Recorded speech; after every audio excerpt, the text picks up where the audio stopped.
अभी तक हमारे लोग लोकतांत्रिक व्यवस्था का सही मतलब क्या होता है ये समझ नहीं पाए, और अगर ये समझ जाते तो मध्य प्रदेश नहीं किसी दिल्ली की कुर्सी पर बाबा साहब अम्बेडकर को आज मानने वाला बैठा होता।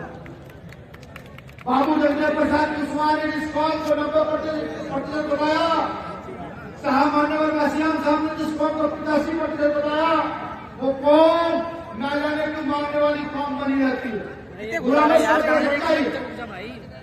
ये सारे बापू उस कौम को देने वाली कौम बनाना चाहते थे। इतनी भव्य समाज होने के बावजूद भी हम लोग आज ना जाने क्यों पिछड़े हुए हैं।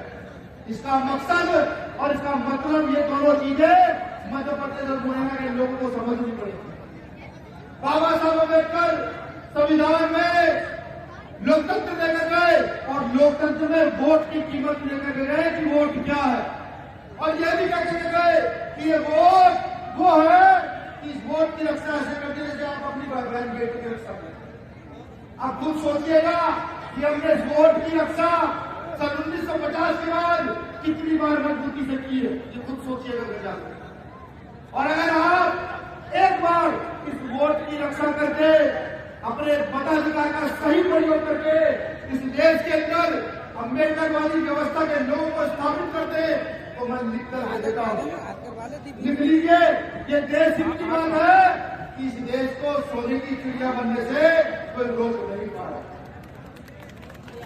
आज लोग चीखकर कहते हैं, भारत माता की जय करते हैं, ना जाने क्या क्या कसीदे पढ़ते हैं देश के। मैं उनको भी बता रहा कि साहब, चाहे मुख्यमंत्री महोदय हो, चाहे प्रधानमंत्री महोदय हो, चाहे संप्रमुख हो, कि भारत जो है भारत मजदूर गरीब किसानों का देश है। जब तक यहाँ का गरीब मजदूर किसान उन्नत नहीं होगा, भारत उन्नत नहीं हो सकता, किसी कीमत पर नहीं हो सकता। और अगर भारत माता की जय करके भारत उन्नत हो सकता हो तो मैं लिख करके देता हूँ, भीम आर्मी का इतना कार्यकर्ता पूरे देश के अंदर है, अगर एक बार बना दे तो संसद में बैठे लोग भी बने हो जाएंगे। लेकिन मुझे पता है, मेरी टीम जानती है कि भारत माता की जय करने से देश का उद्धार नहीं हो सकता, यहाँ के गरीब मजदूर किसान का उद्धार नहीं हो सकता, यहाँ के गरीब पिछड़े आदिवासी का उद्धार नहीं हो सकता। हमें कुछ ना कुछ करना पड़ेगा। सिर्फ इस देश में दो व्यवस्थाएं प्रभाव पर है, और ये व्यवस्था आज से नहीं, ये गौतम बुद्ध के समय से, उससे भी पहले से है। आज उस व्यवस्था का नाम मनु की व्यवस्था, पहले भी उस व्यवस्था का नाम मनु की व्यवस्था, जहाँ गैर बराबरी का नंबर, जहाँ महिलाओं का शोषण, अछूतों पर अत्याचार, गैर बराबरी की पूरी व्यवस्था स्थापित है। और एक आंदोलन जिसको आज 21वीं सदी में हम अम्बेडकर आंदोलन कहते हैं, कभी हमने बुद्ध का आंदोलन कहा, कभी सतपुरादास का आंदोलन कहा, कभी नानक का आंदोलन कहा, कभी पेरियार का आंदोलन कहा, कभी बाबा साहब अम्बेडकर का आंदोलन कहा। वो आज आंदोलन अम्बेडकर आंदोलन इस देश में ठीक पर है, प्रभावी तौर पर चल रहा है। समझना हमें है, जो बाबा साहब को मानने वाले लोग हैं, जो शोषित वंचित लोग हैं, जो पिछड़े हैं, जो दलित आदिवासी हैं, उनको सोचना है कि इस आंदोलन को कैसे खड़ा किया जाए। मैं पूछता हूँ आपसे, यहाँ प्रशासन के लोग भी खड़े हैं, यहाँ दुकानदार भी है, यहाँ आवाज दे रही है कि एक व्यवस्था गैर बराबरी की है उसको पसंद करोगे, या एक व्यवस्था बराबरी की है उसको पसंद करोगे? इस बात का जवाब आपको कौन सी व्यवस्था? गैर बराबरी की व्यवस्था पसंद करोगे ना, तो उस व्यवस्था का नाम ही अम्बेडकरवाद है। देखिए, मनु की व्यवस्था में एक सफाई कर्मचारी का बेटा डीएम मुख्यमंत्री प्रधानमंत्री नहीं बोल सकता, एक सिपाही का बेटा एसएसपी डीएम कलेक्टर नहीं बन सकता, लेकिन अम्बेडकर वाली व्यवस्था में एक मजदूर किसान सफाई कर्मचारी का बेटा भी इस देश का मुख्यमंत्री प्रधानमंत्री बन सकता है। लेकिन ये प्रयास उन लोगों का सबसे पहले होना चाहिए जो बाबा साहब अम्बेडकर के द्वारा दिए गए कानूनों का लाभ ले रहे हैं, आरक्षण का लाभ ले रहे हैं, जो बाबा साहब द्वारा दिए गए संविधान का पूर्ण लाभ ले रहे हैं। मैं आपको बता दूंगा, बोल रहा हूँ, ये सब लोग खड़े हैं, ये मुझे संविधान का आर्टिकल देता है कि मैं अपनी बात को कहीं रख सकूं, यही आजादी आपको भी देता है। लेकिन जिस व्यवस्था को तोड़कर बाबा साहब अम्बेडकर हमें ये अधिकार देकर के गए क्या हमने बाबा साहब अम्बेडकर के कार्य को आगे बढ़ाने का प्रयास किया? क्या बाबा साहब अम्बेडकर जो लोकतंत्र में वोट की कीमत पता करके गए, उस वोट की कीमत को समझने का प्रयास किया? क्या काशीराम साहब को सपना इस देश की व्यवस्था में स्थापित होने का पता करके गए? क्या उस सपने को पूरा करने का हमने प्रयास किया? मध्य प्रदेश के साथ साथ पूरे देश में हमारी इतनी आबादी है कि जिस गली चौक चौराहे मोहल्ले पर निकल जाओ, एक गैबिन कर दो, 100 लोग रहते हैं। उन लोगों को जरूरत पड़ती होगी गाड़ियों की, मोटरों की भीड़ इकट्ठा करने के लिए। हम लोगों को जरूरत नहीं पड़ती है, कई जगह पर एक बार गैबिन करना पड़ता है। वहां जो है हमारे लोगों को क्या होगा?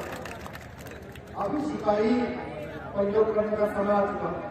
मैं जानना चाहता हूं, जब से बीमारी बढ़ी है, मध्य प्रदेश की कोई ऐसी घटना हो जहां बीमारी का कार्यकर्ता जाकर न रहा हो, वो मुकदमे लगकर जेल गया है, वो सजा काटी है, लेकिन वो पहुंचा है आज तक पहुंचा।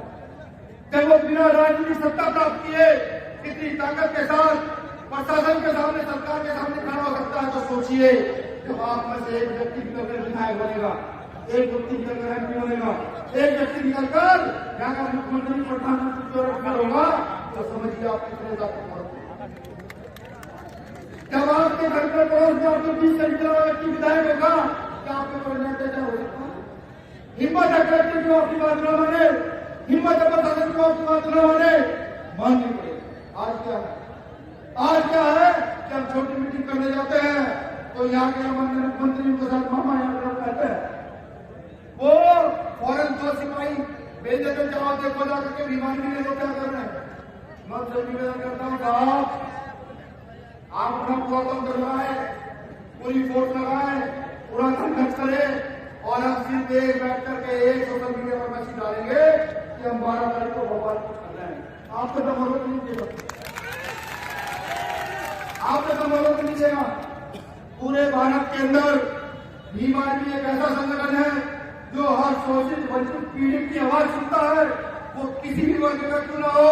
अगर एक बार भीम आर्मी के पास उसका कोई मैसेज आया कि मेरे साथ ये गलत कर रहा है, वो चाहे गलत करने वाला हमारे मामा का भाई भतीजा ही क्यों ना हो, उसके खिलाफ भीम आर्मी आवाज दिया।